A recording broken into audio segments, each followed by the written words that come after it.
கர்த்தருடைய பரிசுத்தமுள்ள நாமம் மகிமைப்படுவதாக. ஆண்டவர் நமக்கு கொடுத்த இந்த மாலை நேரத்திற்காக நாம் அவருக்கு நன்றி செலுத்துவோம். ஆண்டவருடைய வார்த்தையை கற்றுக்கொள்வதற்கு நீங்கள் எல்லாரும் ஆர்வத்தோடு வந்திருக்கிறதை நினைத்து நான் ஆண்டவரை துதிக்கிறேன், ஸ்தோத்தரிக்கிறேன். அப்போஸ்தலர் நடவடிக்கைகள் புத்தகத்தை நாம் தொடர்ந்து படித்து வருகிறோம். இன்றைக்கு அப்போஸ்தலர் 18ஆம் அதிகாரத்தினுடைய 19வது வசனத்திலிருந்து நாம் கற்றுக்கொள்ள ஆரம்பிக்க போகிறோம். நீங்க எல்லாருமே வேத புஸ்தகத்தை அப்போஸ்தலர் 18ஆம் அதிகாரத்துக்கு திருப்பிக் கொள்ளுங்க. Acts chapter 18. அப்போஸ்தலர் 18ஆம் அதிகாரத்துக்கு வேத புஸ்தகத்தை திருப்பிக்கோங்க. அதுல 19ஆம் வசனத்திலிருந்து நாம் இன்றைக்கு படிக்கலாம். 19வது வசனத்திலே நாம் இப்படி வாசிக்கிறோம். அவன் எபேசு பட்டணத்துக்கு வந்தபோது, அதாவது பவுல் எபேசு பட்டணத்துக்கு வந்தபோது, இது அப்போஸ்தலனாகிய பவுலுடைய 2ஆம் ஊழிய பயணத்தினுடைய முடிவு. 2ஆம் ஊழிய பிரயாணம், 2ஆம் அருட்பணி பிரயாணம் ஒரு முடிவுக்கு வந்திருக்கிறது. இதுக்கு முன்னாடி உள்ள 18 வசனங்கள் கொரிந்து பட்டணத்திலே பவுல் இருந்து அங்கு செய்த ஊழியத்தை லூக்கா நமக்கு எழுதி கொடுத்திருக்கிறார். இப்ப கொரிந்து பட்டணத்துல 1.5 வருஷம் இருந்த பவுல் அங்க சில ஊழியங்களை நிறைவேற்றி சபையை ஸ்தாபித்து அதன் பிறகு அங்கிருந்து எபேசு பட்டணத்துக்கு இப்பொழுது வந்திருக்கிறார். சரியா? இந்த கொரிந்து பட்டணத்திலிருந்து எபேசு பட்டணத்திற்கு அவர் வர வேண்டும் என்றால் 250 மைல்கள் சமுத்திர வழியாய் அவர் பயணிக்க வேண்டும். ஏறத்தாழ 250 மைல்கள் சமுத்திர வழியாய் அவர் பயணித்துதான் இப்பொழுது எபேசு பட்டணத்துக்கு வருகிறார். இதுல இன்னொரு விஷயத்த நான் சொல்லணும்னு விரும்புறேன். உங்களுக்கு ஞாபகம் இருக்கலாம், அப்போஸ்தலர் 16ஆம் அதிகாரம், ஆக்ட்ஸ் சாப்டர் 16, அந்த 16ஆம் அதிகாரத்தினுடைய முதல் சில வசனங்களை வாசித்து பார்க்கும்போது ஆசியாவுக்கு போறதுக்கு பவுல் முயற்சி எடுப்பார். அப்ப ஆண்டவர் பவுலை தடை செய்து விடுவார். உங்களுக்கு அது ஞாபகம் இருக்குதா? நீங்க அப்போஸ்தலர் 16ஆம் அதிகாரத்துக்கு வாங்க. அப்போஸ்தலர் 16ஆம் அதிகாரத்தினுடைய 6வது வசனத்துல இருந்து பாருங்க. 6வது வசனத்துல இருந்து அப்போஸ்தலர் 16, acts chapter 16 from verse 6 onwards.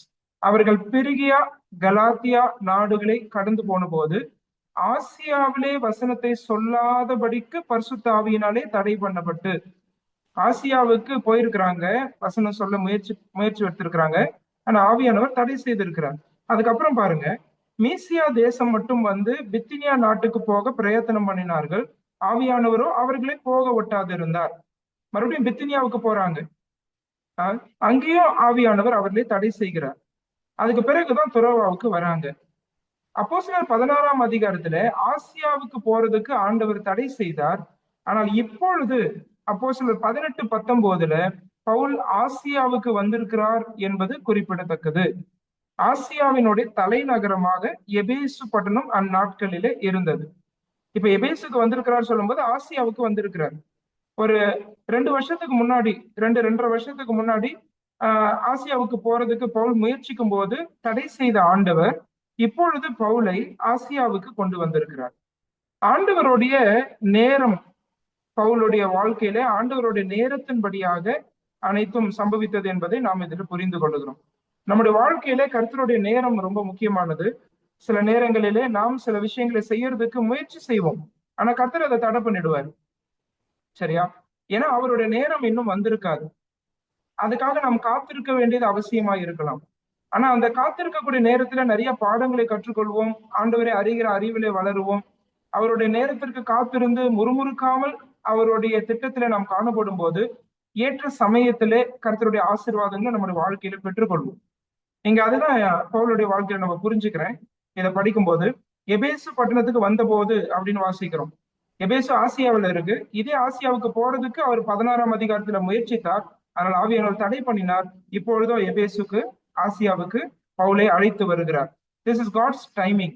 இதுதான் ஆண்டவருடைய நேரமாக பவுலுடைய வாழ்க்கையில இருந்தது. ஆண்டவருடைய நேரத்தின்படி அவருடைய ஊழியத்திலே அனைத்து காரியங்களும் நடைபெறுவதற்கு கர்த்தர் செயல்பட்டார், பவுல் அனுமதித்தார். சரியா? ஆண்டவருடைய நேரத்துல காரியங்கள் நடைபெறுவதற்கு பவுல் இணங்கினார், பவுல் அதற்கு அனுமதித்தார். சரியா? அது ரொம்ப முக்கியம். நம்ம நம்முடைய வாழ்க்கையில அவசரமும் கூடாது, தாமதமும் கூடாது. கர்த்தர் உடனே செய்யுங்கன்னு சொன்னா உடனே கீழ்ப்படியணும், காத்திருன்னு சொன்னா காத்திருக்கணும். சரியா? இங்க அதை நம்ம புரிஞ்சுக்கிறோம். இப்ப தொடர்ந்து பாருங்க அந்த 19ஆம் வசனம். அவன் எபேசு பட்டணத்துக்கு வந்தபோது அங்கே அவர்களை விட்டு நீங்கி ஜெப ஆலயத்தில் பிரவேசித்து யூதருடனே சம்பாஷணை பண்ணினார். அவர்கள் என்று சொல்லுவது ஆக்கிலா பிரிஸ்கிலா. ஆக்கிலா பிரிஸ்கிலாவும் இவரோடு கூடவே வந்துடுறாங்க.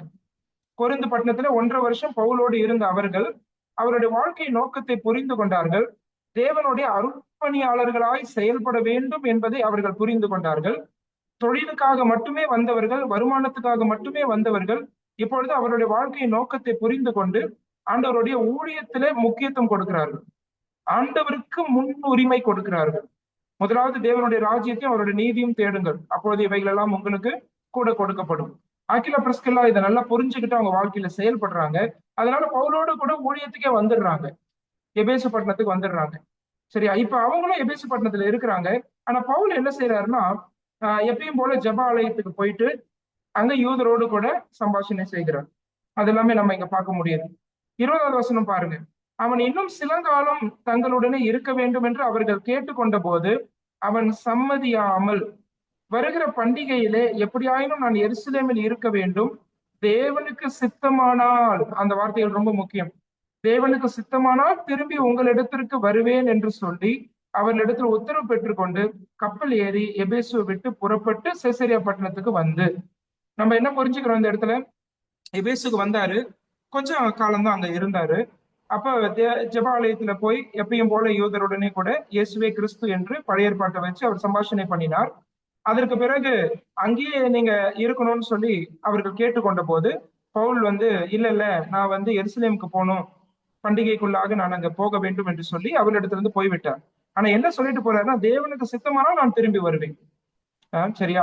நீங்க 19ஆம் அதிகாரத்துல பாத்தீங்கன்னா பவுல் திரும்பி வந்தார். இங்க ஏறத்தாழ 3 வருஷங்கள் எபேசுல தங்குவார். அங்க ஆண்டவருடைய ஊழியத்தை செய்வார். தேவனுக்கு சித்தமானால் அப்படின்ற வார்த்தை ரொம்ப முக்கியம். 19ஆம் வசனத்துல தேவனுடைய நேரத்தின்படி நம்முடைய வாழ்க்கை இயங்க வேண்டும் என்று கற்றுக்கொண்டோம். இங்க 21ல தேவனுடைய சித்தத்தின்படி நம்முடைய வாழ்க்கை இயங்க வேண்டும். God's timing and God's will, very very important in Christian life. சரியா?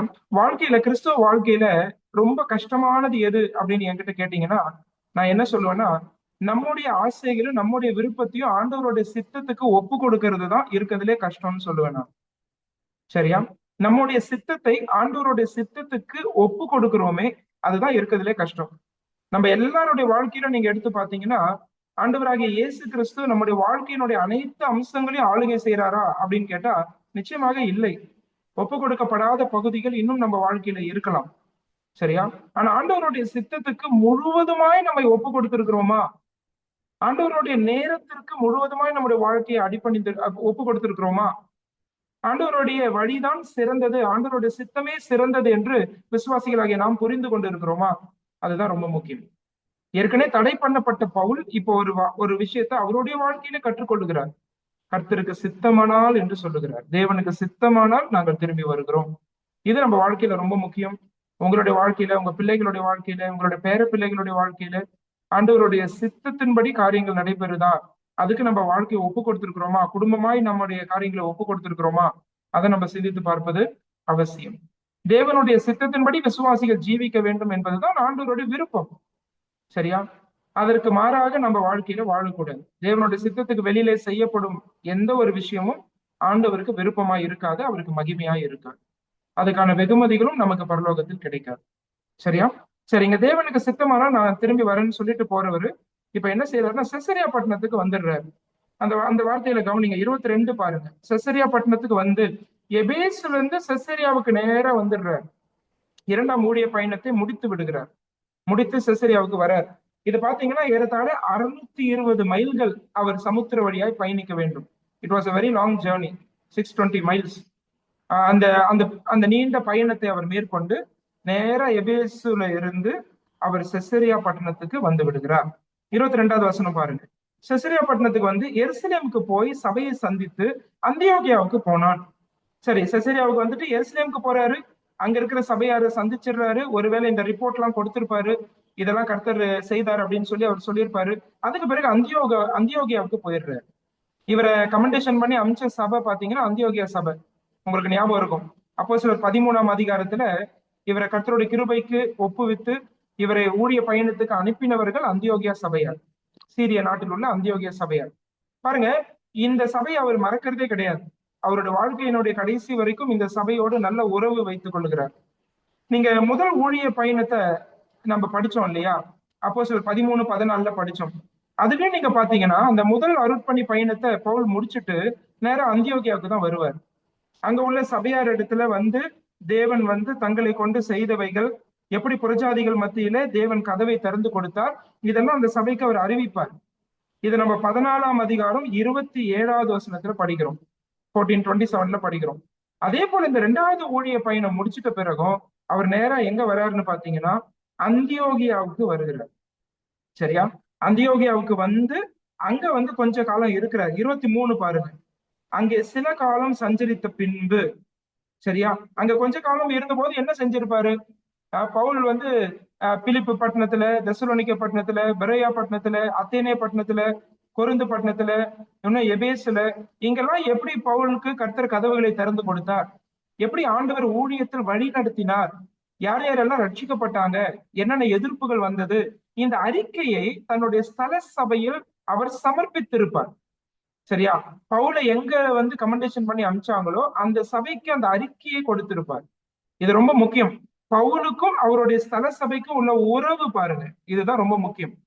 சரி, இன்னைக்கு சில ஊழியர்கள் பல இடங்களில் ஊழியத்திற்கு செல்லும் போது ஸ்தல சபையோடு அந்த உறவு வைத்துக் கொள்ள தவறி விடுகிறார்கள். ஸ்தல சபையாரும் கூட இங்க இருந்து போன ஊழியர்களுக்கு அவர்கள் சரியான விதத்திலே அவர்களை கவனிப்பதில்லை. ஒருவேளை அவரை உற்சாகப்படுத்துவதும், விசாரிப்பதும், பண ரீதியாய் தாங்குவதும், சரியா, இந்த மாதிரியான ஒரு போன் பண்ணி கேட்கறதும், அங்குள்ள காரியங்கள், அங்க உள்ள ஜெப குறிப்புகளை கேட்டு வாங்கி ஜெபிப்பதும், அது இன்னைக்கு சில ஸ்தல சபைகளை நம்மளால பார்க்க முடியல. ஆனா இந்த ஊழியருக்கும் ஸ்தல சபைக்குள்ள உறவு போக போக இன்னும் அதிகரிச்சுட்டே தான் போனதை நம்ம இங்க பார்க்கணும். சரியா? அதையும் நம்ம இங்க கற்றுக்கொள்ளுகிறோம். இந்த மாதிரி அவர் அந்தியோகியாவுக்கு வந்து அங்க சில காலம் சஞ்சரித்தார். சரி, அதுக்கு பிறகு என்ன செய்யறாரு பாருங்க. இதெல்லாம் பாத்தீங்கன்னா நான் மைல் கணக்கு உங்களுக்கு கொடுத்துடுறேன். செசரியாவுக்கு வந்தார் இல்லையா? செசரியாவில இருந்து எருசலேமுக்கு போய் அந்தியோகியாவுக்கு வரார். இதெல்லாம் சேர்த்தீங்கன்னா 180 மைல்கள் வரும். Caesarea to Jerusalem and Jerusalem to Antioch. சரியா? இதெல்லாம் பாத்தீங்கன்னா ஏறத்தாழ 180 மைல்கள். சரியா? நிறைய பயணங்களை அப்போஸ்தலனாகிய பவுல் இங்கே செய்கிறார். சோ இதோடு கூட அவருடைய 2ஆம் ஊழிய பயணம் நிறைவாகிறது. 2ஆம் ஊழிய பயணம் முடிவடைகிறது. முதல் ஊழிய பயணம் பாத்தீங்கன்னா ஏறத்தாழ 1400 மைல்கள் அவர் பயணித்தார். ஆனா 2ஆம் ஊழிய பயணத்துல பாத்தீங்கன்னா ஏறத்தாழ 2800 மைல்கள் பயணிக்கிறார். It was double the distance. சரி, 2ஆம் ஊழிய பயணத்துல ஏறத்தாழ 2800 மைல்கள். அவ்வளவு தூரம் அவர் டிராவல் பண்ணி தான், சிலது சமுத்திர வழியா போனோம், சிலது தரையில நடந்து போனோம்.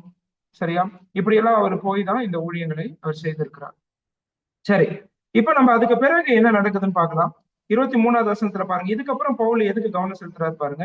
அங்கே சில காலம் சஞ்சரித்த பின்பு, அதாவது அந்தியோகியாவில சில காலம் சஞ்சரித்த பின்பு புறப்பட்டு கிரமமாய் கலாத்தியா நாட்டிலேயும் பிரிகியா நாட்டிலேயும் சுற்றி திரிந்து சீஷர் எல்லாரையும் திடப்படுத்தினான். அதை கவனிச்சீங்களா? கலாத்தியா, பிரிகியா. இங்க வந்து ஏற்கனவே ஒரு ஊழியம் செஞ்சிருக்கிறார், நமக்கு தெரியும். கலாத்தியான்னு சொல்லும் போது உங்களுக்கு என்ன ஞாபகம் வரும்? கலாத்தியான்னு சொல்லும் போது அதுக்குள்ள அந்தியோகியா, பிசிதியா அந்தியோகியா, இக்கோனியா, லீஸ்திரா, தெர்பை, இந்த பட்டணங்கள் எல்லாம் கலாத்தியா கீழே வரக்கூடியது. அதை நீங்க மறந்துடக்கூடாது. நம்ம ஏற்கனவே படிச்சிருக்கிறோம். கலாத்தியர் நிருபத்தை பவுல் எழுதும் போது இந்தந்த சபைகளுக்கு தான் எழுதுறாரு. சரியா? அப்ப இதெல்லாம் கலாத்தியா கீழே வருது. அது மட்டும் இல்ல, பிரிகியா. சரியா? உங்களுக்கு ஞாபகம் இருக்கா? பம்பிலியா, பிரிகியா, இதெல்லாம் 1ஆம் ஊழிய பயணத்துல படிச்சோம். ஜான் மார்க் கூட அவங்கள விட்டு பிரிஞ்சு போயிட்டாரு. மார்க் அந்த இடம் தான் பிரிகியா. சோ இந்த இடங்களுக்கெல்லாம் போயிட்டு ஃபாலோ அப் மினிஸ்ட்ரி பண்றாரு, பின்தொடர் ஊழியங்கள். இது வந்து நம்முடைய ஊழிய பாதையில ரொம்ப முக்கியமானது. ஒரு நபரை ஒரு முறை சந்திக்கிறோம், 2வது முறை போய் சந்திக்கணும், 3வது முறை சந்திக்கணும், தொடர்ச்சியா சந்திக்கணும், அவரோடு கூட உறவு வைத்துக் கொள்ளணும். அப்படிதான் அவர் கிறிஸ்துவண்டே வழி நடத்தப்படுகிறார் இல்லையா? இங்கெங்க ஸ்தாபிக்கப்பட்ட சபைகளை போய் பவுல் மறுபடியும் சந்திச்சு அங்க உள்ள சீஷர்களை திடப்படுத்துகிற ஊழியத்தை அவர் செய்கிறார். இது பாத்தீங்கன்னா ஏறத்தாழ 350 மைல்கள் அவர் பயணம் செய்கிறார். அதாவது அந்தியோகியாவில இருந்து கலாத்தியா, பிரிகியா, இங்கெல்லாம் போய் சீஷர்களை கண்டு அவர்களை திடப்படுத்துகிறார். பவுல் வந்து பாருங்க, தேவனுடைய அருட்பணியை இப்படிதான் பாக்குறாரு. ஆண்டவருடைய அருட்பணியில 2 முக்கியமான விஷயங்கள் இருக்கிறது. அவிசுவாசிகள் ரட்சிக்கப்படணும், 2வது ரட்சிக்கப்பட்டவர்கள் கிறிஸ்துவின் சாயல்ல வளரணும். இது முழுமையா நடந்தாதான் அது ஆண்டவருடைய அருட்பணி. சரியா? Missions is not only bringing people to Christ, but also building them up so that they become Christ-like. சரியா? Bringing them to Christ and building them Christ like. இது ரெண்டுமே சேர்ந்ததுதான் மிஷன்ஸ், ஆண்டவருடைய அருட்பணி. அதை வந்து பவுல் வந்து ரொம்ப சூப்பரா பண்றாரு. புதுசா உள்ள இடங்கள்லயும் சுவிசேஷம் அறிவிச்சு அங்க சபைகளை ஸ்தாபிக்கிறாரு. அது மட்டும் இல்ல, சீஷர்களையும் அவர் என்ன செய்யறாரு, திடப்படுத்தி வருகிறார். சோ கலாத்தியா பிரிகையாவுக்கு போய் அங்க எல்லாம் ஊழியம் செஞ்சுட்டு இருக்கிறாரு பவுல் இங்க. சரியா? ஆஹ் இப்போ இங்க இருந்து இந்த கலாத்தியா பிரிகையால ஊழியம் செஞ்சு இங்க இருந்து நேரா எபேசு பட்டணத்துக்கு 19ஆம் அதிகாரம் முதல் வசனத்துல வருவார். 19ஆம் அதிகாரம் முதல் வசனத்துலதான் நேரா எபேசுக்கு வருவார். இதுக்கு இடையில லூக்கா நமக்கு என்ன செஞ்சிருக்கிறாருன்னா, கொரிந்து பட்டணத்தை விட்டுட்டு பவுல் வந்தார் இல்லையா, அந்த கொரிந்து பட்டணத்துல, சரியா, சாரி, கொரிந்து பட்டணத்துல இருந்து எபேசுவுக்கு வந்தார் இல்லையா, அந்த எபேசுல ஆண்டவர் என்ன செய்து கொண்டிருக்கிறார் அப்படின்றத லூக்கா இங்க காண்பிக்கிறார். இவர் இன்னும் எபேசுக்கு போல, தேவனுக்கு சித்தமானால் நான் திரும்பி வருகிறேன்னு சொல்லிட்டு போனாரு. 19ஆம் அதிகாரம் முதல் வசனத்துல தான் திரும்பி வர போறாரு. இதுக்கு இடையில எபேசுல என்ன நடந்தது, சரியா, அதை நமக்கு லூக்கா இங்க எழுதி கொடுத்திருக்கிறார். ரொம்ப முக்கியமான சில விஷயங்களை நமக்கு லூக்கா இங்க கொடுக்க போறாரு. நீங்க அதுல பாருங்க, 24வது வசனத்துல புதுசா ஒரு கேரக்டர் நமக்கு இன்ட்ரடியூஸ் பண்றாரு லூக்கா. அவருடைய பேர் அப்போலோ. அப்போலோ, சரி, அதை நம்ம பாக்குறோம். 24ஆம் வசனத்தை பாருங்க. அப்பொழுது அலெக்சாந்திரியா பட்டணத்தில் பிறந்தவனும் சாதுரியவானும் வேதாகமங்களில் வல்லவனுமான அப்போலோ என்று பெயர் கொண்ட ஒரு யூதன் எபேசு பட்டணத்துக்கு வந்து, சரியா, அவன் கர்த்தருடைய மார்க்கத்திலே உபதேசிக்கப்பட்டு யோவான் கொடுத்த ஸ்நானத்தை மாத்திரம் அறிந்தவனாய் இருந்து ஆவியில் அனல் உள்ளவனாய் கர்த்தருக்கு அடுத்தவைகளை திட்டமாய் போதகம் பண்ணி கொண்டு வந்தான். 3 விஷயங்களை இவரை பத்தி படிக்கிறோம். 24வது வசனத்துல சாதுரியவான்னு படிக்கிறோம். அடுத்தது 2வது வேதாகமங்களில் வல்லவன்னு படிக்கிறோம். அடுத்தது 25வது வசனத்துல ஆவியில் அனல் உள்ளவன் என்று படிக்கிறோம். இந்த 3மே ரொம்ப முக்கியமானதுங்க. சரி, அப்போலோவை பத்தி சொல்ல போனா, he was an excellent preacher. ஒரு பயங்கரமான அருமையான ஒரு பிரசங்கி. சரியா? வேதாகமங்களில் வல்லவன் என்று சொல்லும்போது பழைய ஏற்பாடெல்லாம் நல்லா கரைச்சு குடிச்சவர். அவர் வந்து அதை எடுத்து இயேசுவே கிறிஸ்து என்று சொல்லி பிரசங்கிக்க அவருக்கு தெரியும். அது மட்டும் இல்ல, ஆவியில் அனல் உள்ளவன் சொல்லும் போது இந்த ஆவின்றது அவருடைய மனுஷ ஆவியை குறிப்பிடுது. அது எதை காண்பிக்குதுன்னா, அவ்வளவு ஆர்வமாய் அவர் ஆண்டவரை குறித்து பிரசங்கம் பண்ணி கொண்டிருந்தார். சரியா? அவ்வளவு ஆர்வம். He had enthusiasm. He was not only eloquent in the scriptures, he was also having that enthusiasm. அவருக்கு அந்த ஆர்வம் இருந்தது. ஆர்வத்தோடு கூட பிரசங்கம் பண்ணினார். பாருங்க, பைபிள் தெரிஞ்சிருக்கு, ஆர்வத்தோடு கூட ஊழியத்தை செய்யறாரு. அது மட்டும் இல்ல, சாதுரியவான் என்று சொல்லும் போது நல்ல பிரசங்கிக்கக்கூடிய திறன் அவருக்கு இருந்திருக்கிறது. சரி, வேதத்தை எடுத்து மற்றவர்களுக்கு புரியக்கூடிய நிலைமையில, சரி, அந்த பிரசன்டேஷன் ஸ்கில் வந்து ரொம்ப முக்கியம். அது ஆவியானவர் தான் தர முடியும். சரி, அப்படி ப்ராப்பரா அவர் கம்யூனிகேட் பண்ணியிருக்கிறார். எல்லாரும் புரிந்து கொள்ளக்கூடிய வகையில வேதத்தை எடுத்து அவர் பிரசங்கித்து இருக்கிறார். ஆனா அவர்கிட்ட ஒரு குறை இருந்திருக்குது. அது இப்ப 25வது வசனத்துல நம்ம படிக்கிறோம். யோவான் கொடுத்த ஸ்நானத்தை மாத்திரம் அறிந்தவனாய் இருந்தான். அதை கவனிச்சிங்களா? யோவான் கொடுத்த ஸ்நானத்தை மாத்திரம் அறிந்தவனாய் இருந்தான். ஆண்டவராகிய இயேசு கிறிஸ்துவை குறித்த விஷயங்களில் சில விஷயங்கள்ல அவர் குறைவுபட்டு இருந்தார். சில விஷயங்களை கற்றுக்கொள்ள வேண்டியது இருந்தது. யோவான் கொடுத்த ஸ்நானத்தை மாத்திரம் அறிந்திருந்தார். இவர் ஒரு விசுவாசி, ஆண்டவரே அருமையாக பிரசங்கிக்கிற ஒரு விசுவாசி தான். ஆனாலும் இயேசு கிறிஸ்துவானவரை குறித்த சில விஷயங்கள் இவர் அறிந்து கொள்ள வேண்டியதா இருந்தது. யோவானுடைய ஸ்நானத்தை மாத்திரமே இவர் அறிந்தவராய் இருந்தார். சரியா? அதனால இப்ப என்ன செய்யறாரு ஆண்டவர்னா, ஆக்கிலா பிரிஸ்கிலாலை கொண்டு இவருக்கு என்ன தேவையோ அதை கர்த்தர் கொடுக்கிறார். 26வது வசனம் பாருங்க. அவன் ஜெபாலயத்தில் தைரியமாய் பேச தொடங்கின போது ஆக்கிலாவும் பிரிஸ்கிலாலும் அவன் பேசுகிறதை கேட்டு அவனை சேர்த்து கொண்டு தேவனுடைய மார்க்கத்தை அதிக திட்டமாய் அவனுக்கு விவரித்து காண்பித்தார்கள். எவ்வளவு சூப்பரான வசனம் பாருங்க இது.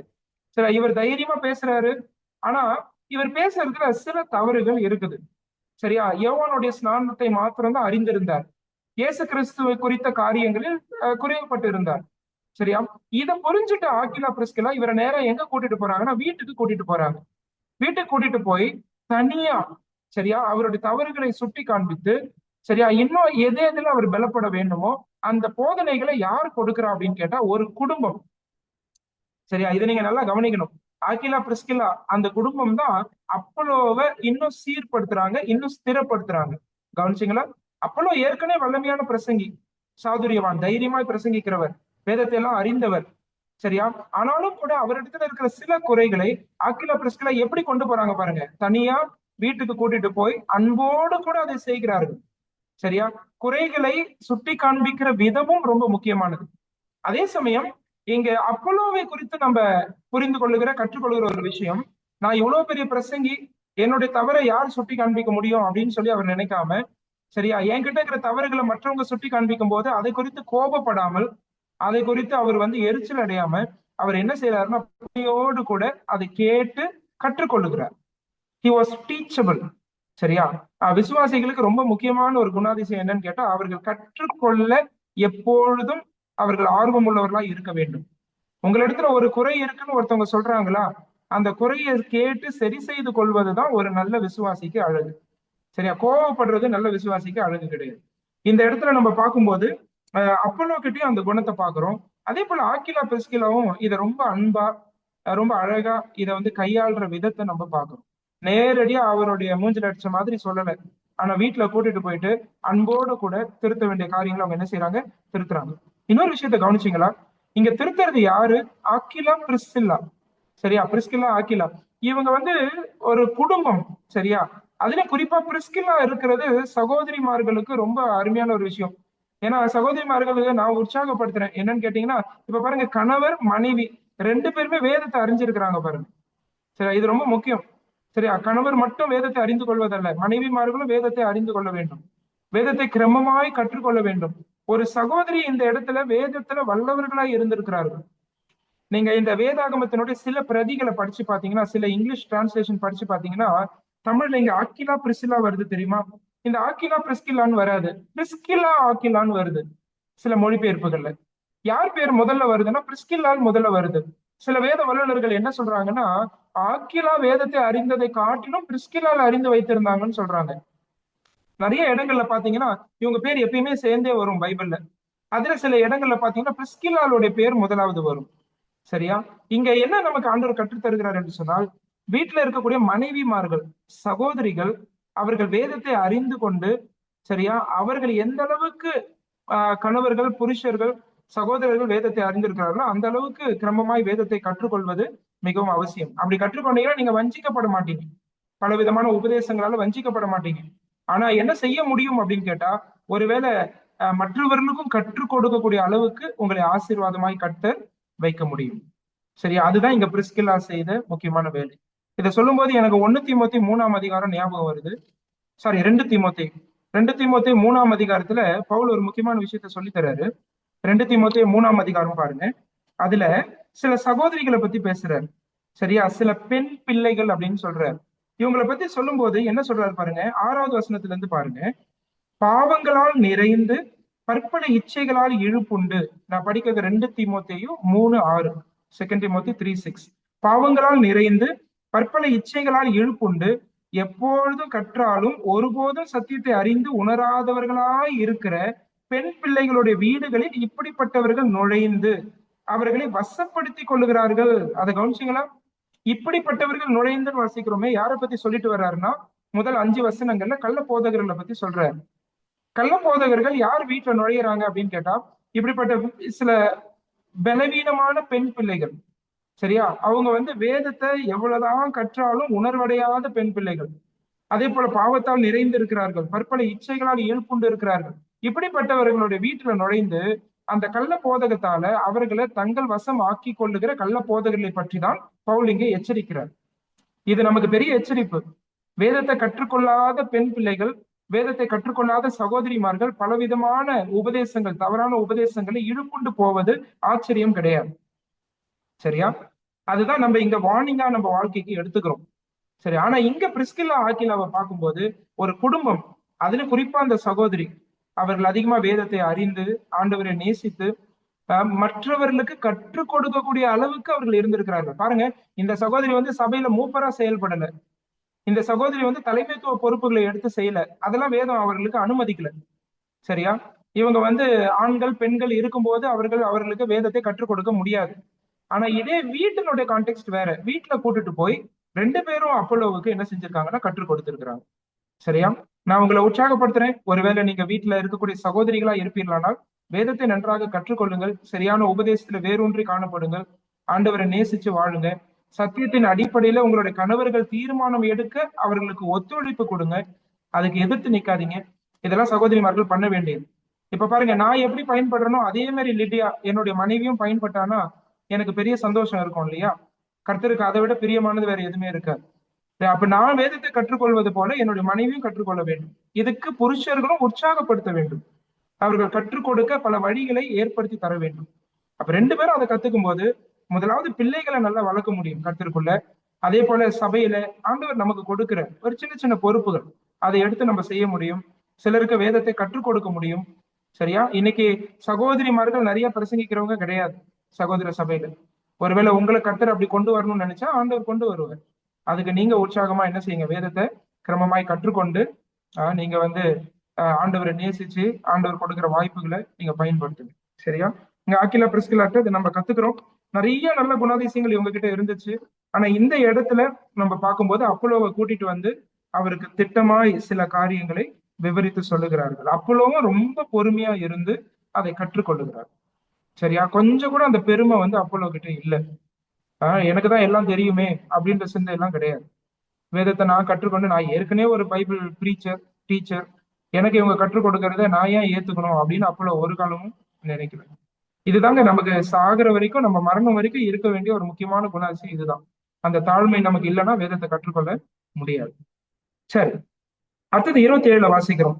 பின்பு அவன் அகாயா நாட்டிற்கு புறப்பட்டு போக வேண்டும் என்று இருக்கையில் சீஷர்கள் அவனை ஏற்றுக்கொள்ளும்படி சகோதரர் அவர்களுக்கு எழுதினார்கள். இப்ப நல்லா கவனிங்க, அப்போலோ எபேசுல இருக்கிறாரு, இங்க இருந்து அகாயாவுக்கு போகணும்னு முயற்சிக்கிறாரு, இங்க இருந்து கொரிந்து பட்டணத்துக்கு போகணும்னு நினைக்கிறாரு. சரி, அப்ப என்ன செய்யறாங்க, இந்த எபேசு பட்டணத்துல இருந்து சபையார் அவருக்கு ஒரு லெட்டர் கொடுக்குறாங்க. அதுதான் அந்த சகோதரர்கள் அவர்களுக்கு எழுதினார்கள் வாசிக்கிறோம் பாருங்க. இது வந்து ஒரு கமெண்டேஷன் லெட்டர் மாதிரி. அப்போலோ வந்து இங்க இருந்து எபேசுல இருந்து எங்க போறாருன்னா கொரிந்து பட்டணத்துக்கு போறாரு. இப்ப கொரிந்து சபைக்கு எபேசு சபையார் ஒரு கடிதம் எழுதுகிறார். அப்போலோ இங்க இருக்கிறான், இப்ப அங்க வர போறாரு, சரியா, அவர் இப்படிப்பட்டவர் அப்படின்னு எழுதி அனுப்புறாங்க.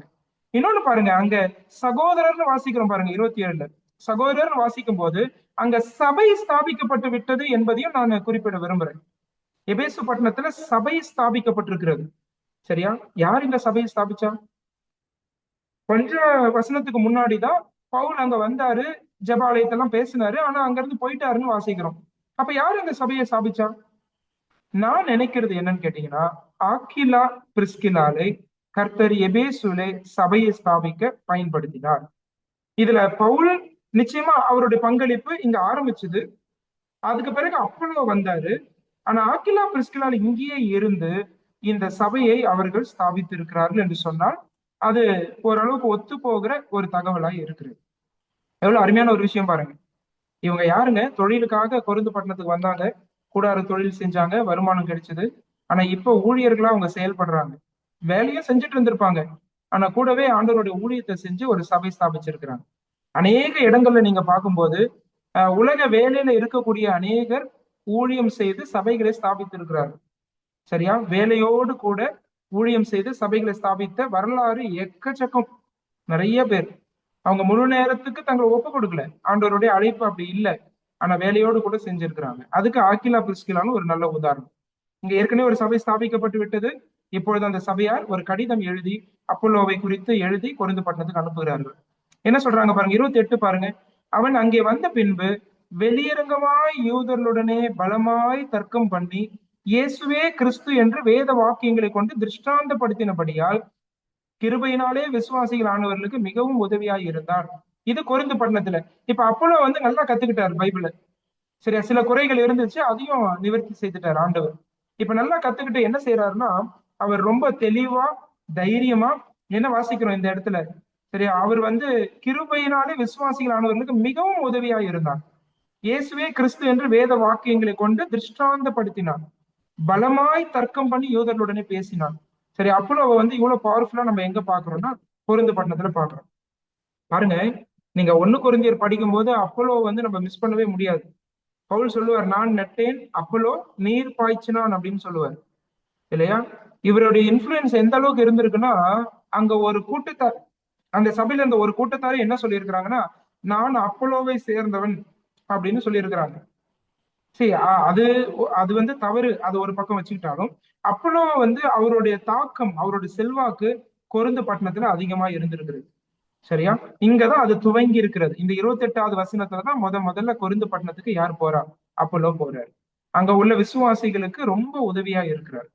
சரியா? விசுவாசிகளுக்கு உதவியாய் இருக்கிறதற்கு கர்த்தர் உங்களுக்கு சில ஊழியங்களை கொடுத்திருப்பாரானால் அதை நீங்க செய்யணும். சரியா? விசுவாசிகளுக்கு உதவியா இருக்க கர்த்தர் உங்களை அழைத்திருக்கிறார். சரி. 19ஆம் அதிகாரத்துக்கு நம்ம இப்ப வரும்போது, இப்ப பவுல் நம்ம தொடர போது பவுலுடைய காரியங்கள் 23வது வசனத்துல நம்ம விட்டோம். 18, 23ல. சரியா? அவர் கடைசியா எங்க பார்த்தோம்? கலாத்தியா, பிரிகியா அந்த இடத்துல உள்ள சீஷர்களை அவர் திடப்படுத்தி கொண்டு இருந்தார். சரியா? இப்ப அங்க இருந்து நேரா எங்க வந்துடுறாருன்னா எபேசு பட்டணத்துக்கு வந்துடுறாரு. 300 மைல் பயணித்து வருகிறார். ஏறத்தாழ 300 மைல்கள் பயணித்து எங்க வர்றாருன்னா இந்த கலாத்தியா விட்டு பிரிகியா விட்டு அவர் நேரம் எபேசு பட்டணத்துக்கு வர்றாரு. எபேசுல பவுல் செய்த ஊழியங்கள் தான் 19ஆம் அதிகாரம். சரியா? 19ஆம் அதிகாரம் முழுக்க நீங்க பாத்தீங்கன்னா எபேசுல நடந்த சம்பவங்கள். சரியா? வாசிக்கலாமா? 1வது வசனம் பாருங்க. அப்போலோ என்பவன் கொரிந்து பட்டணத்திலே இருக்கையில் பவுல் மேடான தேசங்கள் வழியாய் போய் எபேசுவுக்கு வந்தான். அங்கே சில சீஷரை கண்டு. சரியா? இப்ப எபேசுவுக்கு வராரு, சில விசுவாசிகளை பாக்குறாரு, சில பேரை பாக்குறாரு. சரியா? இப்ப எபேசுவுக்கு வந்திருக்கிறார். எபேசு பாத்தீங்கன்னா ஆசியாவினுடைய தலைநகரம். 3 தலைநகரங்களை நீங்க ஞாபகம் வச்சுக்கணும் எப்பயுமே இந்த அப்போஸ்தலர் நடவடிக்கைகள் படிக்கும் போது. சரியா? ஒண்ணு வந்து மக்கதோனியாவுடைய தலைநகரம் வந்து தெசலோனிக்கே பட்டணம். அகாயாவுடைய தலைநகரம் கொரிந்து பட்டணம். அதெல்லாம் நம்ம ஏற்கனவே படிச்சோம். இப்ப ஆசியாவுடைய தலைநகரம் எபேசு பட்டணம். சரியா?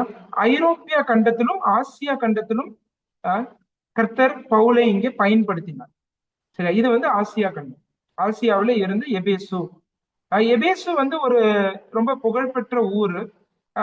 ஆக்சுவலா பவுல் இந்த ஊருக்கு வரும்போது அதோடைய புகழ் வந்து கொஞ்சம் குறைஞ்சுதான் இருந்துச்சு. கிமு 5ஆம் நூற்றாண்டுல எல்லாம் பாத்தீங்கன்னா, கிமு கிறிஸ்துவுக்கு முன் 4வது நூற்றாண்டு 5ஆம் நூற்றாண்டு எல்லாம் பாத்தீங்கன்னா இதோட புகழ் வந்து உலகம் அறிகிற ஒரு புகழாய் இருந்தது. சரியா? இதோடைய உச்சகட்ட மேன்மை எப்ப இருந்துச்சுன்னா கிமு 4வது 5வது நூற்றாண்டு. அதுக்கு பிறகு ஒரு சிலர் வந்து எபேசு பட்டணத்தை இடித்து விட்டார்கள், அழித்து விட்டார்கள். ஆனா மறுபடியும் இந்த பட்டணத்துல சில விஷயங்கள் அதிகரிக்க ஆரம்பிச்சது, வளர ஆரம்பிச்சது. குறிப்பா பாத்தீங்கன்னா அங்க தியானாளுடைய கோவில் இருந்தது. அது பின்னாடி நம்ம படிப்போம். சரியா? தியானாளுடைய கோவில் வந்து அன்றைக்கு இருந்த உலக அதிசயங்களில் ஒன்று. சரியா? அப்பேற்பட்ட ஒரு பெரிய கோவில் இருந்தது. அங்க தியானாளுடைய சிலை கருப்பா இருக்கும், ஒரு பழமை வாய்ந்த சிலை. சரியா? நிறைய மாறுகள், பெண்ணுடைய மாறுகள் நிறைந்த ஒரு சிலை. அது வந்து பிள்ளை இல்லைன்னா அந்த பிள்ளை பிறக்கணும்னு சொல்லிட்டு நிறைய பேர் வந்து அந்த தேவதை இடத்துல வேண்டிக் கொண்டாங்க. சரியா? இப்படிப்பட்ட ஒரு ஒரு கோவில் தான் தியானாளுடைய கோவில். அந்த கோவில் உலக புகழ் பெற்றதா இருந்தது. அது மட்டுமல்ல எபேசு பட்டணத்துடைய அந்த லொகேஷன், சரி, அது முக்கியமான இடத்துல இருந்த ஒரு ஊர். அந்த ஊர்ல வர்த்தகம் அதிகமா இருந்தது. நம்ம எப்படி கொரிந்து பட்டணத்தை பத்தி படிச்சோமோ அதே போலதான் எபேசு பட்டணமும் கூட. அநேக தொழிலாளிகள் அங்க வந்தார்கள், தொழில் செய்வதற்கு நிறைய பேர் வந்தாங்க வெளி ஊர்களில் இருந்து. அப்பேற்பட்ட பட்டணத்துக்கு தான் இப்ப என்ன செய்யறாருன்னா பவுல் இங்க வந்திருக்கிறார். அங்க சில பேரை பாக்குறாரு. இவங்க யாரு, என்ன நடக்குது? 2வது வசனத்துல இருந்து பாருங்க. நீங்கள் விசுவாசிகள் ஆன போது பரிசுத்த ஆவியை பெற்றீர்களா என்று கேட்டான். அதற்கு அவர்கள் பரிசுத்த ஆவி உண்டு என்பதை நாங்கள் கேள்விப்படவே இல்லை. சரியா? இவங்க ரட்சிக்கப்படலன்றது நல்லா தெரியுது. பரிசுத்த ஆவியை பற்றி கேள்விப்படவே இல்லை, பரிசுத்த ஆவியை பெற்றுக்கொள்ளவே இல்லை. அப்ப இவங்க யாரு? 3வது வசனம் பாருங்க. அப்பொழுது அவன், அப்படியானால் நீங்கள் எந்த ஞானஸ்நானம் பெற்றீர்கள் என்றான். அதற்கு அவர்கள் யோவான் கொடுத்த ஞானஸ்நானம் பெற்றோம் என்றார்கள். சரியா? அதாவது யோவான் ஸ்நானனுடைய சீஷர்களாய் இவர்கள் இருந்திருக்கிறார்கள். இவர்கள் இயேசு கிறிஸ்துவை விசுவாசித்து ஏற்றுக்கொள்ளவில்லை. ஆனா யோவான் ஸ்நானன் கொடுத்த அந்த ஞானஸ்நானத்தை மாத்திரம் பெற்றிருந்தார்கள். இப்ப இவங்களை சந்திச்சு இவங்களுக்கு சுவிசேஷம் அறிவிக்கிறார் பவுல். 4வது வசனம் பாருங்க. அப்பொழுது பவுல், யோவான் தனக்கு பின் வருகிறவராகிய கிறிஸ்து இயேசுவில் விசுவாசிகளாய் இருக்க வேண்டும் என்று ஜனங்களுக்கு சொல்லி மனம் திரும்புதலுக்கு ஏற்ற ஞானஸ்நானத்தை கொடுத்தானே என்றான். சரியா? தெளிவா அறிவிக்கிறார். இயேசு கிறிஸ்துவ விசுவாசிக்கணும். சரியா? மனம் திரும்பணும். அதுதான் ரொம்ப முக்கியம் அப்படின்றத அறிவிக்கிறார். இது யோவானே கொடுத்த பிரசங்கம் தான்ப்பா அப்படின்னு சொல்லிட்டு அறிவிக்கிறார். அதுக்கு பிறகு என்ன நடக்குது? 5வது வசனம் பாருங்க. இதை கேட்ட போது அவர்கள் கர்த்தராகிய இயேசுவின் நாமத்தினாலே ஞானஸ்நானம் பெற்றார். அதாவது ரட்சிக்கப்படுறாங்க, ஆண்டவர் இயேசு கிறிஸ்துவை விசுவாசித்து ஏற்றுக்கொள்ளுகிறார்கள். அதுக்கு பிறகு கர்த்தராகிய இயேசுவின் நாமத்திலே ஞானஸ்நானம் பெற்றார்கள். இதுக்கு முன்னாடி இவங்க ஞானஸ்நானம் எடுத்திருந்தது யோவானுடைய ஞானஸ்நானம். யோவான் ஸ்நானகன் கொடுத்த ஞானஸ்நானம். ஆனா இப்ப இவங்க எடுக்கிறது கிறிஸ்தவ ஞானஸ்நானம். கிறிஸ்தவர் ஆன பிறகு, அதாவது இயேசு கிறிஸ்துவ விசுவாசத்தை ஏற்றுக்கொண்டு விசுவாசிகள் ஆன பிறகு சில விசுவாசிகள் எடுக்கிற ஞானஸ்நானத்தை குறித்து நாம் இங்கே பார்க்கிறோம். இப்படி அவங்க ஞானஸ்நானம் எடுக்கிறாங்க. அதுக்கு பிறகு அவங்க வாசிக்கிறோம் 6வது வசனம் பாருங்க. அல்லாமலும் பவுல் அவர்கள் மேல் கைகளை வைத்த போது பரிசுத்த ஆவி அவர்கள் மேல் வந்தார். அப்பொழுது அவர்கள் அந்நிய பாஷைகளை பேசி தீர்க்க தரிசனம் சொன்னார்கள். பரிசுத்த ஆவியை பெற்றுக் கொள்றார்கள். சரியா? பாருங்க, பவுல் தலை மேல கை வச்சு ஜெபம் பண்ற வரைக்கும் ஆண்டவர் பரிசுத்த ஆவியை கொடுக்கல. இது பவுல் அப்போஸ்தலனுக்கு ஆண்டவர் கொடுக்கிற ஒரு அங்கீகாரம். அதே போல அங்க இருக்கிற யூதர்கள் இந்த விசுவாசிகளை ஏற்றுக்கொள்ள வேண்டும். நீங்க பரிசுத்த ஆவியை இவங்க பெற்றுக்கொண்டாங்கன்னு இதை படிக்கும் போது நமக்கு ஒரு சம்பவம் ஞாபகம் வரும். அப்போஸ்தலர் 8ஆம் அதிகாரத்துல சமாரியாவுக்கு போய் பிலிப்பு ஊழியம் செய்யறாரு. அப்ப சிலர் ரட்சிக்கப்படுறாங்க, தண்ணீர் முழுக்க ஞானஸ்நானமா எடுத்துடுறாங்க. ஆனா ஆவியானவர் கொடுக்கப்படல.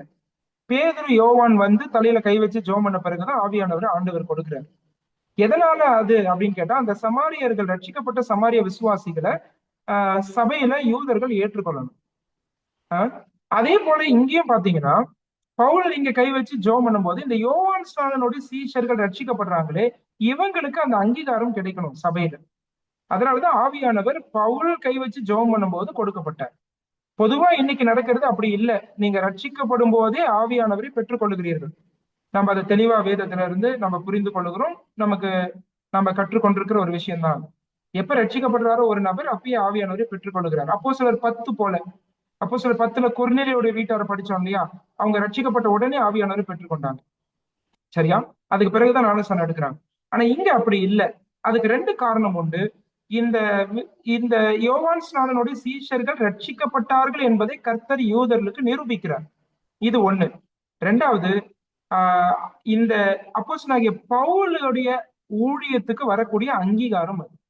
அப்போஸ்தலனாகிய பவுல், சரியா, அவருடைய அப்போஸ்தல ஊழியத்தை நிறைய பேர் நிராகரிச்சாங்க. ஆனா அப்போஸ்தலனாகிய பவுல் இப்ப கை வச்சு ஜெபம் பண்ணும்போது பரிசுத்த ஆவி கொடுக்கப்படும் போது அவருடைய அப்போஸ்தல ஊழியத்துக்கு, அவருடைய அப்போஸ்தல அதிகாரத்திற்கு வரக்கூடிய ஒரு அங்கீகாரமாய் எது காணப்பட்டது. அதே போல அவங்க ரட்சிக்கப்பட்டாங்கன்றத, ஆவியானவர் பெற்றுக்கொண்டாங்கன்றதுக்கு என்ன அடையாளம்? இங்க அந்நிய பாஷையில பேசினாங்க. இங்க பாருங்க, அந்நிய பாஷையில இந்த இடத்துல பேசினாங்கன்னு சொல்லும் போது இவங்க எபேசு பட்டணத்துல இருக்கிறாங்க, ஆசியால இருக்கிறாங்க. இவங்க எதுல பேசியிருப்பாங்க? ஒருவேளை அரமேக் மொழியில பேசியிருப்பாங்க. யூதர்கள் கற்றறிந்த அரமேக் மொழி, சரியா, அந்த மொழியில பேசியிருப்பாங்க. அப்பதான் யூதர்களுக்கு புரியும். என்னன்னு கேட்டா, இவங்க ரட்சிக்கப்பட்டாங்க, ஆவியானவரை பெற்றுக்கொண்டாங்க அப்படின்றத அப்பதான் அவங்க புரிந்து கொண்டிருப்பாங்க. அதனாலதான் இங்க அந்நிய பாஷைகள் பேசுவதற்கு கர்த்தர் அனுமதித்தார். அப்போஸ்தல நடவடிக்கைகள் படிக்கும் போது நல்லா கவனிங்க. 2ஆம் அதிகாரம், 10ஆம் அதிகாரம், 19ஆம் அதிகாரம், இந்த 3 இடத்துலதான் அந்நிய பாஷைகள் பேசப்படுகிறது. 2ஆம் அதிகாரத்துல யூத விசுவாசிகள் ரட்சிக்கப்படுறாங்க, சரியா? அப்ப அப்போஸ்தலர்கள் அவங்களுக்கு என்ன செய்யறாங்கன்னா, அந்த யூதர்களுக்கு பிரசங்கிக்கும் போது அவங்க அந்நிய பாஷையில பேசுறாங்க, சரியா? யூதர்கள் நிறைய இடத்துல இருந்து வந்திருக்கிறாங்க. அந்த நிறைய இடத்துல இருந்து வந்தவங்களுடைய மொழியில இவங்க பேசுறாங்க, சரியா? அந்த இடத்துல அந்த செய்தி அவங்களுக்கு போய் சேருது. அவங்க ஆண்டவரை ஏற்றுக்கொள்றாங்க. அப்ப அந்த யூதர்களுக்கு அந்த வார்த்தையே தெளிவா கொடுக்கறதுக்கு ஆண்டவர் அங்க அனுமதிக்கிறார். அதே போல 10வது அதிகாரத்துக்கு வந்தீங்கன்னா, கொர்நேலியோடைய வீட்டார் புறஜாதிகள், அவங்க ரட்சிக்கப்பட்டாங்க. இப்ப அவங்க ரட்சிக்கப்பட்டாங்கன்றத தெளிவா அந்த யூதர்களுக்கு ஆண்டவர் எப்படி காண்பிக்கிறாருன்னா, அந்நிய பாஷையில அவங்க பேசுறது மூலமா காண்பிக்கிறார். அந்நிய பாஷைன்னா அவங்க எந்த மொழியில பேசியிருப்பாங்க? அரமேக் மொழியில தான் அங்க பேசியிருப்பாங்க. ஏன்னா புறஜாதிகளுக்கு அந்த மொழி தெரியாது. அவங்களுக்கு கிரேக்க மொழி தெரிஞ்சிருக்கும், லத்தீன் மொழி தெரிஞ்சிருக்கும். ஆனா அவங்களுக்கு அரமிக் மொழி தெரியாது. ஆனா கர்த்தர் அதை கொடுத்து பேச வைக்கிறார். ஏன்னா யூதர்கள் புரிஞ்சுக்கணும். என்ன புரிஞ்சுக்கணும்னா, கொர்நேலியோடைய வீட்டார் ரட்சிக்கப்பட்டாங்க, சரியா, ஆவியானவரை பெற்றுக்கொண்டாங்க, அதை தெளிவா ஆண்டவர் காண்பிக்கிறார், சரியா? அதே போல இங்கேயும் யோவான் ஸ்நானனுடைய சீஷர்கள் அந்நிய பாஷையில பேசினது இந்த சந்தேகப்படுற யூதர்களுக்கு ஒரு பெரிய ஒரு உறுதித்தன்மையாய் அது அமைந்திருக்கும். அப்ப இந்த 3 இடத்துலயுமே யூதர்களுக்கு ஆண்டவர் ஒரு விஷயத்தை நிரூபிக்கிறார். எல்லா ஜனங்களையும் நான் நேசிக்கிறேன். புறஜாதிகள், யோவான் ஸ்நானனுடைய சீஷர்கள், யூதர்கள், இவங்க எல்லாம் வித்தியாசமான ஜன கூட்டங்கள். இவங்க எல்லாம் ஆண்டவருடைய திட்டத்துல இணைக்கப்படுறத ஆண்டவர் நிரூபித்து காண்பிக்கிறார். அதுக்காக தான் அந்நிய பாஷையில பேசுறத கர்த்தர் அனுமதித்தார். ஒருவேளை இன்னைக்கு சில பெந்தகோஸ்தே சபைகள் சொல்லுவது போல, ரட்சிக்கப்பட்டீங்க அப்படின்னாலே என்ன அடையாளம்னா அந்நிய பாஷையில பேசணும் அப்படின்னு நிறைய பேர் சொல்றாங்க, சரியா? அது வேதத்துல நம்ம பார்க்க முடியாது. ரட்சிக்கப்பட்ட எல்லாரும் அந்நிய பாஷையில பேசணும்னா இந்த அப்போஸ்தல நடவடிக்கைகள்ல ரட்சிக்கப்பட்ட எல்லாரும் அந்நிய பாஷையில பேசியிருக்கணும். ஆனா இந்த 3 இடங்கள்ல மட்டும்தான் அந்நிய பாஷைகளில் பேசுவதை கர்த்தர் அனுமதித்தார். அது மட்டும் இல்ல, இன்னைக்கு பேசப்படுற அந்நிய பாஷை போல இல்ல அந்த நாட்கள்ல. அது தெளிவாய் உலகத்துல காணப்பட்டு இருந்த, பூமியில காணப்பட்டிருந்த ஒரு மொழியாய் இருந்தது. எதையோ கண்டதையும் உளரல. ஆனா அவங்க எல்லாருக்கும் புரியுற மாதிரி அவங்களுக்கு தெரியாத மொழியில பேசியிருக்கிறாங்க. அது ஒரு ஆவிக்குரிய வரம். அது கர்த்தர் அவர்களுக்கு கொடுத்திருந்தார். சரியா? அந்த தெளிவை நான் இங்க கொடுத்துறேன். அப்ப இந்த 12 பேர், 7வது வசனம் பாருங்க. அந்த மனுஷர் எல்லாரும் ஏறக்குறைய 12 பேரா இருந்தார்கள். சோ இதான் எபேசுல முதல்ல நடக்குது. இந்த 12 யோவான் ஸ்நானனுடைய சீஷர்கள் தெளிவாய் சத்தியத்தை கேட்டு ரட்சிக்கப்படுகிறார்கள். அவர்கள் ஏற்கனவே ஞானஸ்நானம் பெற்றிருந்தாலும் மறுபடியும் ஞானஸ்நானம் பெறுகிறார். ஏற்கனவே ஞானஸ்நானம் பெற்றது யோவான் கொடுத்தது. ஆனா இப்ப இந்த கிறிஸ்துவ ஞானஸ்நானத்தை பெற்றுக் கொள்கிறார்கள். ஒருவேளை ஒரு நடைமுறை கேள்வி நமக்கு வரும். சரியா? பிரதர் ஒருத்தவர் வேற சபையில இருந்து வந்திருக்கிறாரு. அவர் அங்க ஞானஸ்நானம் எடுத்துட்டாரு. இப்ப நம்ம சபைக்கு வந்திருக்கிறாரு. சரியா? அவர் என்ன சொல்றாருன்னா, நான் அங்க ரட்சிக்கப்படாமே ஞானஸ்நானம் எடுத்துட்டேன். இங்க வந்துதான் நான் ரட்சிக்கப்பட்டிருக்கேன். எனக்கு மறுபடியும் ஞானஸ்நானம் கொடுங்கன்னு கேட்கிறாரு. அவருக்கு கொடுக்கலாமா அப்படின்னு கேட்டா, அந்த ஸ்தல சபை தாராளமாக அந்த சகோதரனுக்கு ஞானஸ்நானம் கொடுக்கலாம். அது ஸ்தல சபையினுடைய தீர்மானம். சரியா? ஸ்தல சபை எடுக்கிற தீர்மானம். சரியா? இதுல 2 சினாரியோ இருக்கு. ஒண்ணு, ரட்சிக்கப்படுறதுக்கு முன்னாடியே அவங்க ஞானஸ்நானம் எடுத்துட்டாங்க. அது எப்படிப்பா செல்லும்? ரட்சிக்கப்பட்ட பிறகு அவங்க ஞானஸ்நானம் எடுக்கணும் அப்படின்னு அந்த சபை தீர்மானிச்சதுன்னா தாராளமா கொடுக்கலாம். இல்ல, ஒருவர் ஏற்கனவே ரட்சிக்கப்பட்டு வேற சபையில இருக்கிறார். சரியா? அவர் ஏற்கனவே ஞானஸ்நானம் எடுத்துட்டார். இப்ப வேற சபைக்கு வந்திருக்கிறார். சரியா? அவர் தான் ரட்சிக்கப்பட்டு ஏற்கனவே அங்க எடுத்துட்டாரு, இங்க எதுக்கு அவர் கொடுக்கணும் அப்படின்னு சபை நினைச்சா நிச்சயமா அவருக்கு கொடுக்க வேண்டிய அவசியம் இல்லை. அல்லது இன்னொரு விஷயத்தையும் சொல்றேன். ஒருவேளை தெளிப்பு ஞானஸ்நானம் பெற்றிருக்கிறாங்க. சரியா? முழுக்க ஞானஸ்நானம் அவங்க எடுக்கல. ஆனா இப்ப சபைக்கு அவங்க ரட்சிக்கப்பட்டு அவங்க முழுக்க ஞானஸ்நானம் எடுக்கணும்னு கேக்குறாங்கன்னா நிச்சயமாய் கொடுக்க வேண்டும். ஏன்னா வேதத்துல தெளிப்பு ஞானஸ்நானத்துக்கு கர்த்தர் அனுமதி கொடுக்கவில்லை. தண்ணீர் முழுக்க ஞானஸ்நானம் அவர்கள் எடுக்க வேண்டும். சோ இந்த ஒரே ஒரு இடத்துலதான் பைபிள்ல 2 முறை ஞானஸ்நானம் எடுத்தவங்களை பத்தி படிக்கிறோம். இதுல நடைமுறை கேள்விகள் வர்றதுக்கு வாய்ப்பு இருக்குது. அதனாலதான் இந்த விஷயத்த நான் சொல்றேன். சரியா?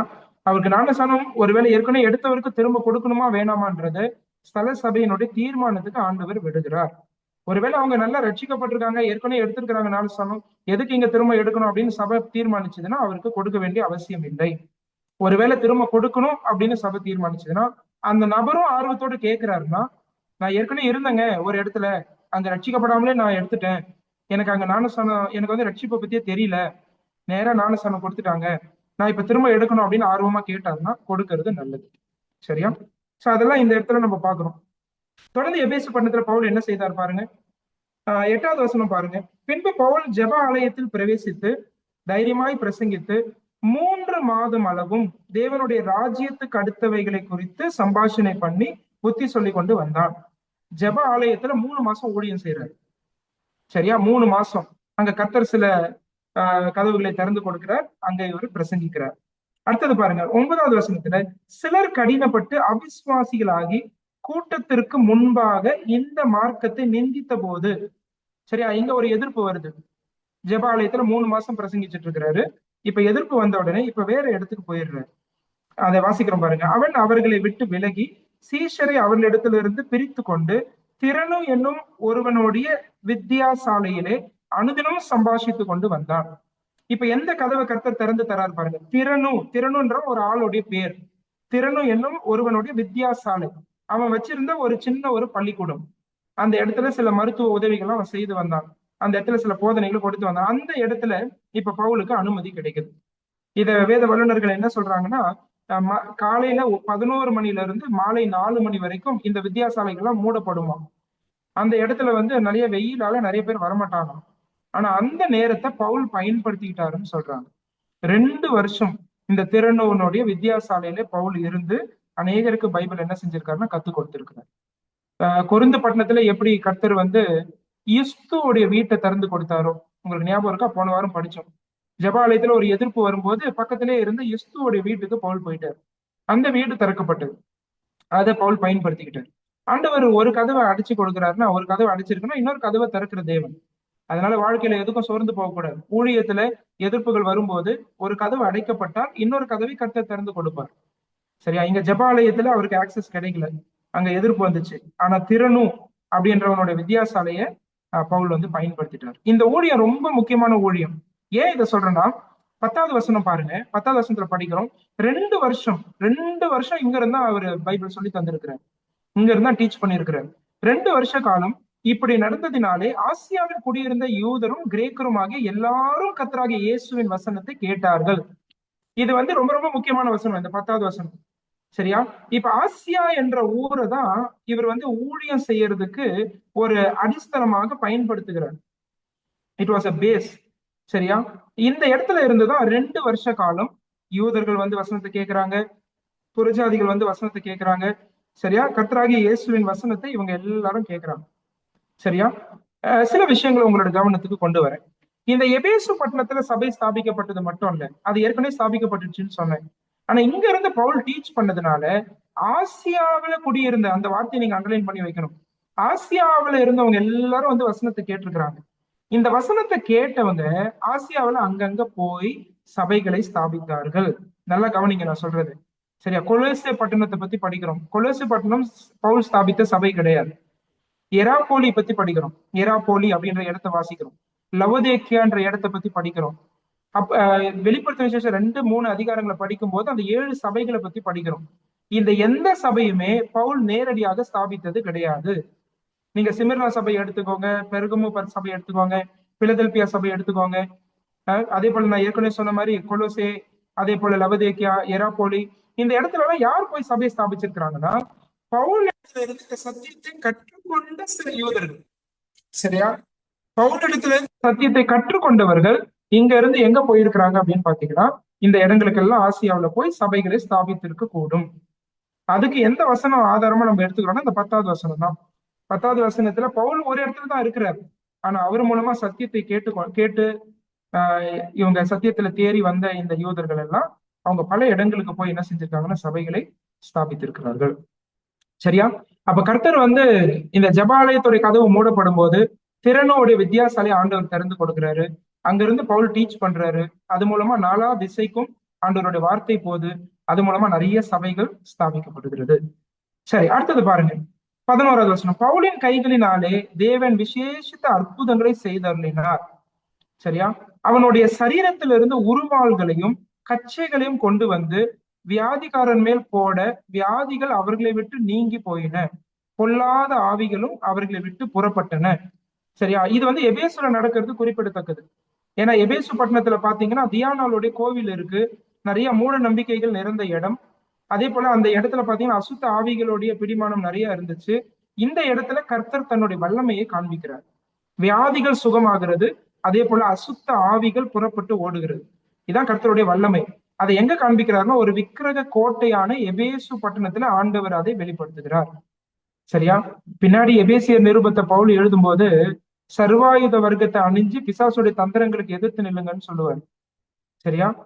நிறைய விஷயங்கள் ஆவிக்குரிய யுத்தத்தை பத்தி பேசுவார் எபேசியர் 6ஆம் அதிகாரம்லாம் படிக்கும்போது. சரியா? இங்க ஒரு பெரிய ஆவிக்குரிய யுத்தம் நடந்தது. ஆனா கர்த்தர் பிசாசை மேற்கொள்ளுகிறார். அதுக்கு ஒரு உதாரணம் தான் இப்ப நம்ம படிக்க போற 13ல இருந்து 16 வசனங்கள். அங்க என்ன வாசிக்கிறோம் பாருங்க. கர்த்தருடைய வல்லமை எப்படி வெளிப்பட்டுச்சு பாருங்க. 13ல இருந்து 16 பாருங்க. அப்பொழுது தேசாந்திரிகளாய் திரிகிற மந்திரவாதிகளாகி யூதரில் சிலர் பொல்லாத ஆவிகள் பிடித்தவர்கள் மேல் கர்த்தராகிய இயேசுவின் நாமத்தை சொல்ல துணிந்து பவுல் பிரசங்கிக்கிற இயேசுவின் பேரில் ஆணையிட்டு உங்களுக்கு கட்டளையிடுகிறோம் என்றார்கள். பிரதான ஆசாரியனாகிய ஸ்கேவா என்னும் ஒரு யூதனுடைய குமாரர் 7 பேர் இப்படி செய்தார்கள். பொல்லாத ஆவி அவர்களை நோக்கி, இயேசுவை அறிவேன், பவுலையும் அறிவேன், நீங்கள் யார் என்று சொல்லி பொல்லாத ஆவியுடைய மனுஷன் அவர்கள் மேல் பாய்ந்து பலாத்காரம் பண்ணி அவர்களை மேற்கொள்ள அவர்கள் நிர்வாணிகளும் காயப்பட்டவர்களுமாகி அந்த வீட்டை விட்டு ஓடி போனார்கள். இங்க ஒரு சம்பவம் நடக்குது. சரியா? இந்த ஸ்கேவா அப்படின்ற ஒரு பிரதான ஆசாரியனுடைய 7 பசங்க, இந்த 7 பேரும் என்ன செய்யறாங்கன்னா இவங்க ஆண்டவராக இயேசு கிறிஸ்துடைய நாமத்தை பயன்படுத்துறாங்க, ஆனா தவறா பயன்படுத்துறாங்க. சரியா? இவங்க வந்து தவறா பயன்படுத்தி இவங்க என்ன நினைச்சாங்க அப்படின்னா இயேசுவின் பேர்ல ஆணையிட்டோம்னா நாமளும் பவுல் மாதிரி என்ன செய்யலாம், வியாதிகளை சுகப்படுத்தலாம், அசுத்த ஆவிகளை துரத்தலாம் அப்படின்னு சொல்லி நினைச்சாங்க. ஆனா இங்க ஒரு ஒரு ஒரு விஷயம் என்னன்னு பாத்தீங்கன்னா இங்க பொல்லாத ஆவியே வந்து பேசுது. என்னன்னா இயேசுவை அறிவேன், பவுலை அறிவேன், நீங்கள் யார் அப்படின்னு கேக்குது. சரியா? அப்ப நம்ம இதை புரிஞ்சுக்கிறோம். இந்த இடத்துல என்ன நடக்குது அப்படின்னா பிசாசனுடைய தந்திரங்களை கர்த்தர் மேற்கொள்ளுகிறார். சரியா? இவங்க வந்து பிசாசினுடைய நாமத்துல பிசாசினுடைய காரியங்களை தான் இவங்க அகப்பட்டு இருக்கிறாங்க. சரியா? அப்படிப்பட்ட ஊர்ல கர்த்தர் தன்னுடைய வல்லமையை காண்பிக்கிறார். சரியா? இவங்க ஒருவேளை இயேசுவின் நாமத்தை பயன்படுத்துறதுனால இவங்க இதை செய்ய முடியும்ன்றது கிடையாது. ஆனா உண்மையாவே அப்போஸ்தலனாகிய பவுல் ஆவியினால் நிறைந்தவராய் அநேக அற்புதங்களையும் செய்தார், அநேக பிசாசுகளை துரத்தினார். இந்த இடத்துல இந்த சம்பவம் ஏன் இங்க லூக்கா எழுதி வச்சிருக்கிறாருன்னா, இந்த பொல்லாத ஆவிகள், சரியா, பிசாசினுடைய ஆஹ் அதாவது அசுத்த ஆவிகள், சரியா, பிசாசினுடைய சேனை, இதன் மீது கர்த்தர் காண்பிக்கிற வல்லமையை லூக்கா இங்க தெளிவாக காண்பிக்கிறார். சரியா? இந்த வல்லமை எபேசுல வெளிப்பட்டது. 17வது வசனம் பாருங்க. இது எபேசுல குடியிருந்த யூதர் கிரேக்கர் அனைவருக்கும் தெரிய வந்த போது அவர்கள் எல்லாரும் பயம் அடைந்தார்கள். கர்த்தராகிய இயேசுவின் நாமம் மகிமைப்பட்டது. அதை கவனிச்சிங்களா? இந்த எபேசு பட்டணத்துல ஆண்டவர் இப்படி எல்லாம் தான் தன்னுடைய நாமத்தை மகிமைப்படுத்துறாரு. இந்த விதங்கள் எல்லாம் தான் தன்னை வெளிப்படுத்துறாரு. கவனிச்சிங்களா? ஏற்கனவே நம்ம படிச்சோம். கர்த்தரை அறியாத யோவான் சானுடைய சீஷர்கள் ரட்சிக்கப்பட்டார்கள். அங்கே ஆண்டவருடைய நாமம் மகிமைப்பட்டது. அதே போல அந்த ஜெப ஆலயத்துல 3 மாசம் அங்க பவுல் பிரசங்கித்தார், தேவனுடைய நாமம் மகிமைப்பட்டது. திறனுடைய வித்தியாசாலையில 2 வருஷம் இருந்து பைபிள் கற்றுக் கொடுத்தார், வேதத்தை கற்றுக் கொடுத்தார். அதுல கர்த்தர் நாமம் மகிமைப்பட்டது. இங்க எபேசு பட்டணத்துல ரொம்ப குறிப்பா இந்த இடத்துல படிக்கிறது, அசுத்த ஆவிகள், பிசாசினுடைய தந்திரங்கள், அது எல்லாவற்றையும் கர்த்தர் நிர்மூலமாக்கி போடுகிறார். இதனால அங்க இருக்கிறவங்களுக்கு பயம் வருது. அது மட்டும் இல்ல, அங்க வாசிச்சோம், கர்த்தராகிய இயேசுவின் நாமம் அதிகமாய் மகிமைப்பட்டது. சோ இந்த விதங்கள்ல தான் எபேசு பட்டணத்துல பவுலுடைய ஊழியங்கள் நடைபெறுது. இந்த வசனத்தோட நம்ம இங்க நிறுத்துவோம். அடுத்த வாரம் வரும்போது தொடர்ந்து 18வது வசனத்துல இருந்து அந்த அதிகாரத்தோட கடைசி வரைக்கும் எபேசு பட்டணத்துல இன்னும் என்னெல்லாம் நடந்துச்சுன்றத படிக்கணும். அப்ப நம்ம இந்த 3வது ஊழிய பயணத்தை ஆரம்பிச்சிருக்கிறோம். 2வது ஊழிய பயணம் 18ஆம் அதிகாரத்துல முடிச்சு, அதுக்கு பிறகு பவுல் எப்படி 3வது ஊழிய பயணத்தை ஆரம்பிக்கிறாருன்றத நம்ம சிந்திச்சோம். சரியா? பவுல் அந்தியோகியாவுக்கு போயிடுறாரு. ஆனா அந்தியோகியால இருந்து கலாத்தியா, பிரிகியா அந்த இடங்களுக்கு போய் பின் தொடர் ஊழியங்களை செய்கிறார், சீஷர்களை திடப்படுத்துகிறார். அதுக்கு பிறகு அங்கிருந்து எபேசு பட்டணத்துக்கு இங்க உள்ள விசுவாசிகளையும் அவர் ஸ்திரப்படுத்துகிறார். புதிதாய் அநேகர் ரட்சிக்கப்படுவதற்கு பவுலுடைய ஊழியங்களை கர்த்தர் இங்க பயன்படுத்துகிறார். சோ இதெல்லாம் இன்னைக்கு நம்ம கத்துட்டோம். அதே போல ஆக்கிலா, பிரிஸ்கிலா எப்படிப்பட்ட ஒரு அருமையான குடும்பமாய் செயல்பட்டார்கள் என்பதை கற்றுக்கொண்டோம். அதே போல அப்போலோ அப்போலோ என்னும் அந்த பிரசங்கி, சரியா, ஆண்டவருடைய ஊழியக்காரர், அவர்கிட்ட இருந்த தாழ்மை, சரி, அவர்கிட்ட இருந்த தைரியம், இது எல்லாமே நம்மளுக்கு தொடர்ந்து ஆண்டவர் இதன் மூலமாய் நம்மோடு பேசட்டும். இந்த வசனங்களின்படி கீழ்ப்படிந்து நம்ம வாழ ஆண்டவர் நமக்கு உதவி செய்யட்டும். ஆண்டவருடைய நாம் மகிமைப்படுவதாக. ஆமாம்.